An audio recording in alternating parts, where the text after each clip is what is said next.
Good morning, travelers. Welcome to another Kentot Eats. Naajoy adlaw na mag-crave ta og sardinas na gigisa with itlog and pansit canton with scrambled egg. Pero tapulan kay ta muluto. Good thing na kay na-discover na tindahan na pwede lagi ka magpaluto kung unsay gi-crave nimo na dilata and pansit canton. Yes, same sila concept atong Cebu.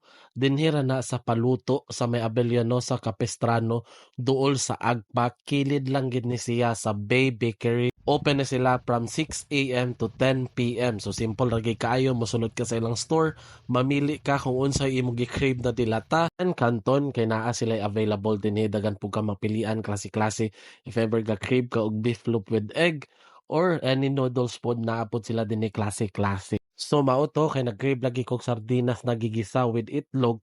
So namili lang kog any sardinas then ako nang gibayaran and kumpleto naa na sila'y ahos, sibuyas as in mulat na lang gid ka pagkaluto sa imong gi-crave na gigisa na sardinas. So murag naa ra gyapon ka sa inyong balay na nagkaon pero naaday kas paluto. So base naa na sa mag-react ani na grabe bay maski pagluto sardinas ipaluto pa man slain.